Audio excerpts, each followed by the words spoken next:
All right, let's get started. First of all, thank you very much for attending. I will explain a little bit about the new thing within AVEVA, which is called Connect Flows, formerly Crosser. I will walk you through a presentation of what Connect Flows is, just to get everyone on the same page. I assume some of you might have seen a little bit more than others, so just that we are all aligned. And afterwards, I will talk about a specific use case that I will walk you through, which is about ingesting data to Connect. So just briefly about the agenda, as I said, just to set the scene, what is Connect Flows?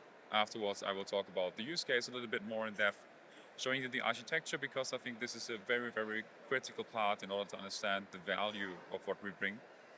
And then following up with the design of the actual integration, and then we have some time for Q&A. So to set the scene a little bit, Connect Flows is in essence an integration solution that you can use to build integrations on various different levels, especially when we're talking about industrial environments. So this solution can be used to build integrations very, very down from the factory floor, connecting to sensors, PLCs, DCS systems. We can build integrations towards the level 3, MES, SCADA, PI system, all that stuff, up to being able to build integrations towards global level, enterprise scaled applications, ERP, SAP, cloud applications, all that stuff. The idea is really to provide a low-code tool that allows you, and that's the unique positioning, to build integrations on all of these different layers. It's not just about building integrations, it's about building smart integrations. Smart integrations in the sense that you can analyze the data on the fly and even bring AI back into these integrations. So the concept is fairly simple. As I mentioned before, we are following a low-code approach. This means that you start with a set of modules. Modules could be a connector module to an external system, could be a PLC, sensor, an ERP system, a database, connect, the PI system, whatever you can think of. And then you also have modules to do something with the data. Whenever you want to connect different systems, you need to do something with the data in between. You need to restructure it, maybe filter it, cleanse it, all these type of things. So what you do is you pick up these modules from the library, plunge them together in what we call a flow, and then you test this flow in a runtime. That runtime can either be a sandbox environment for testing, could be something in your lab, or it could be a production runtime. We will talk about that in a second a bit more. Once you have done the testing, you're ready for production, so it's very, very simple to deploy what you have tested into your production environment once you've verified everything. There is two main components that I quickly need to talk about in order to set the scene. We have a separation between management and orchestration and the actual runtime. The thing that lives in Connect is what we call the flow manager. The flow manager is essentially the heart of the solution. This is where you have your users logging in. This is where you have the low-code tool. This is where you have version control, deployment capabilities, all these things. Important to understand is that the flow manager is not the part of the solution where the data is being processed. What you often see, especially in use cases where you ingress data from your on-premise systems into Connect, is that you need to have this runtime obviously running locally behind your firewall. So that's the second component, the flow runtime, which is either a Windows service or a Docker container, whatever you have available. We are agnostic from that sense. You spin it up once, and then you can control it from your flow manager. So that's kind of the high-level setup. And what we will be doing is we will connect a simple asset, which in this case was a wind turbine. A wind turbine that has data being produced, and this data was exposed on an OPC-UA server. So that's kind of the starting point. So we're connecting to an OPC-UA server, extracting data, doing something with it, and push it into Connect. One thing that we want to do here as well is we want to do some simple unit conversions. This is just to illustrate you some of the capabilities that we can implement in such a pipeline that kind of sets a bit of a difference between other tools where you just pump data from A to B, just to give you a little bit of an idea. So that's what we're going to do, getting data, transforming it, send it to Connect. From an architecture perspective, it looks like this. So we have on the Connect level, we have the flow manager that we talked about, and we have the stream store where we ultimately want to send the data. So this sits on the cloud environment. What we have on-prem is the OPC UA server and the flow runtime. This is important because the flow runtime, where the flow is being executed, that one needs access to the data source. So the flow runtime sits on-prem, configured from the flow manager in the cloud, and then the flow runtime fetches data from OPC UA and puts it into the stream store. The dotted line in here is just to illustrate that this is just configuration and management data, and then the actual payload data goes to the stream store directly. So this is what we're going to do now, and I have a recording for this that really shows you step by step how to build such an integration. So if everything goes well, the video should start now. Let's see. Yeah, wonderful. So what you see here is the flow manager, which lives in Connect. Still a testing instance, but you get a little bit of an understanding about the look and feel.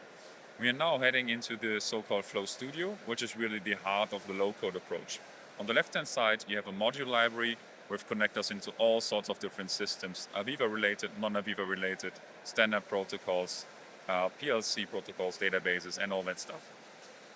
So we have categories, or you can just search for a specific kind of implementation that you're looking for. In this case, we want to start with OPC UA. So we drag and drop the OPC UA subscriber into the flow and configure it. What you see here is the configuration that we expose. The approach is to limit the amount of configuration needed in order to make it easier to get started. We want to hide the complexity as much as possible. So what we're doing here is we are basically referencing the data tags that we're interested in. We are setting things like credentials, where is the server located, the URL, all these type of things. And then we have kind of the settings done for this module. So in order to really test if everything works well, we would need the second component, the flow runtime, to be involved as well. So what I've done here is I've connected to this flow runtime from the flow manager, and this allows us to temporarily communicate in a bi-directional fashion with this flow runtime. So this is now really running on-prem on this flow runtime, connecting to the on-prem OPC UA server, and then with the debug enabled, you can see the messages that we get from this OPC UA system. So this is the kind of the first step of verifying that you can connect to those systems and that you get data. Now the obvious question is, what do you need to do next? You have your source and you know your destination, but usually you have to do some data mapping in between, some data cleansing, some restructuring, all sorts of things. So that is what we are going to do. What we're going to do next. So we see here the output. It's a subscription. So whenever there's a change in the node ID or the value of a node ID in OPC UA, we actually get the change published. So we don't need to trigger it actively. So now we know that we get the change in the data. Next thing is that we want to apply the mathematical operation that I mentioned before. What we want to make sure is that for certain data points that we get, where we are getting different data points, and one of them is the power kind of being produced.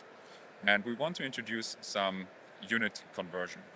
In this case, I believe what we did is watt to kilowatt, just the transformation step in between, because we want to have the data in Connect as kilowatt. So it's as simple as that. We specify the mathematical operation, which is simple in that case, but we also want to make sure that this is only applied for specific data that we get from OPC. And that is what we configure in the filters, what we're doing right here. So you can make sure that certain operation steps are only applied if different kind of filters that you specify match. So you can say like, okay, if the input is somewhat with produced power, then apply this operation.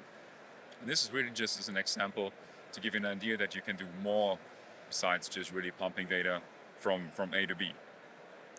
The next thing that we want to do is we don't want to send every single message to Connect. What we want to do is we want to build an aggregate in memory and then set a certain set of or amount of data points to Connect in one go. This is just a bit more efficient. So what we do here is we queue up the messages in an array join module, either for a certain amount of time or for a certain amount of messages. We get everything back together, and then we are going to the Connect connector. This is actually a native connector, an OMF connector, that can not only be used for Connect, but also for the Pi system and for the Edge data store. All are sharing a similar interface.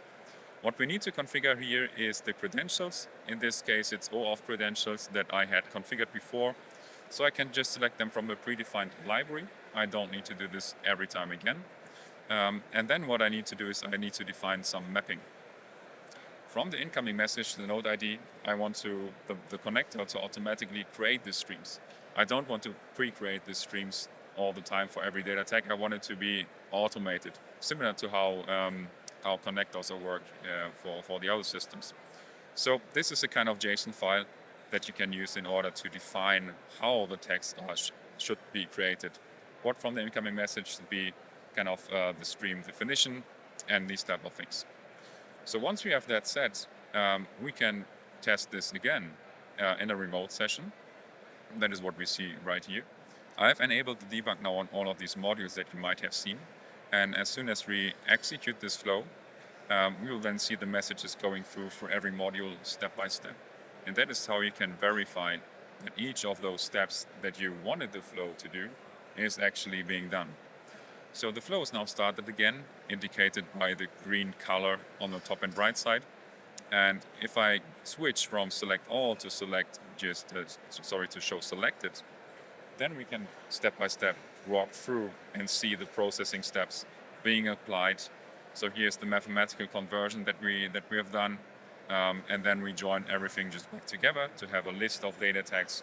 And then we send these data tags to connect. And this is ultimately kind of the integration that we wanted to show here. Important to understand, OPC-UA is just one example here. It could be Modbus, it could be database, it could be information from a file that we read, it could be from an external enterprise system, it could be virtually anything. This is really just an example to illustrate some of the capabilities. That's already the demo. That's how easy it is to really build something and ingest data into Connect. And then, talk to you soon. Thank you very much.